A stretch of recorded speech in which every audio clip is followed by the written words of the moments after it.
All right, Foxborough Fire workout number 3, month number 5, coming at you with another 15 minutes to rotate through here. Okay, this is always for quality, so making sure that we are focusing on the movement here and then also the quality of movement, not for speed and rounds. All right, so what we have for 3 movements, we have 5 goblet squats with a nice 5-second pause in the bottom.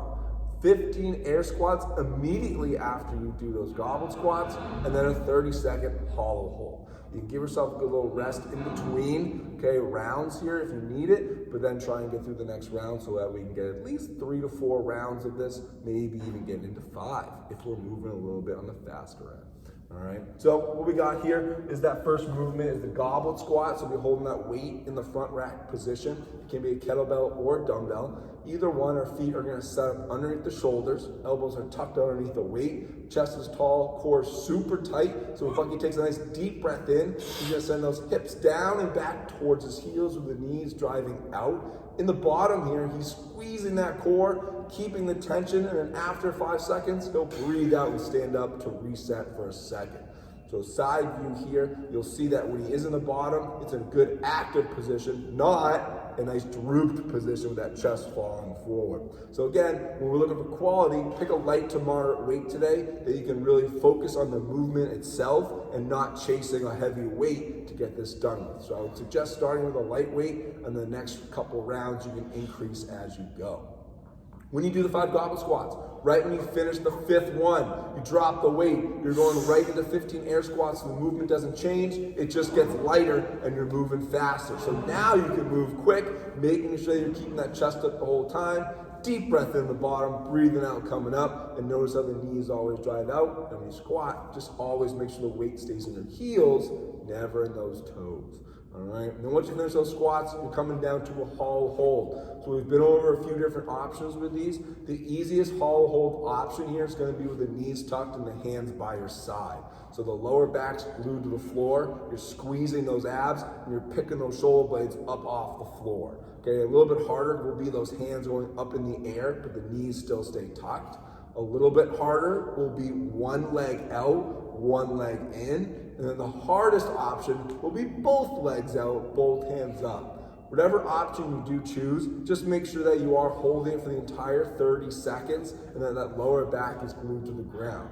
If you are choosing that one leg out, one knee in, just make sure to switch 15 seconds in, so that way one leg's out for 15 and you switch to the other leg. All right, so it's 15 minutes to rotate through these 3 movements. Okay, make sure again you're getting at least 3 rounds, maybe even getting close to 5. Once we're all done, we have 3 rounds for time today. It's gonna be 3 full stair climbs, 30 alternating renegade rows, and then 60 hops over a dumbbell. All right, so the 3 full stair climbs. So this is starting at the platform where all the weights are on the pull-up bar.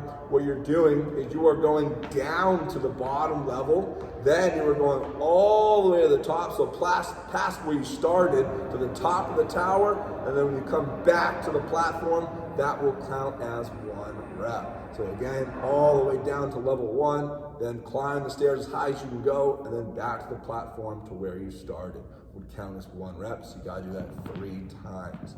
All right, when you get in from that run or the stair climb, you got 30 alternating renegade rows. So this is in the top of that push-up position. Your feet can be wide so that these hips don't move. They're squeezing your core, butt, and quads. And then you have 1 dumbbell. So that means if, say, if your right or left hand's on that dumbbell, Bucky's gonna row with his right hand, keeping that elbow tight to his side. When he places it down, you're not placing it straight down, you're placing it across towards the opposite hand, because that's the hand that's gonna row next. All right, so making sure you're picking a weight where your whole body's staying stationary, not moving and swaying side to side, but moving, okay, only that arm that's rowing. All right, so you have 30 total there, so 15 rows per arm. Lastly, using that same dumbbell, you're gonna get 60 hops over that dumbbell. So it's gonna be sideways or laterally. So making sure you are picking a dumbbell that you can safely jump over sideways, because you don't wanna be tripping over a dumbbell. If you even wanna just pick a crack in the floor, you can do that as well, and just make sure you maintain the height. But again, you are just jumping over that dumbbell, clearing it, and each hop counts as 1 rep. You want to ideally keep a nice fast pace, so we are linking it together almost like you're jumping some rope. All right, but it is 3 rounds for time here. Okay, we are putting a nice 15-minute cap on this, so good luck with this one. Have some fun.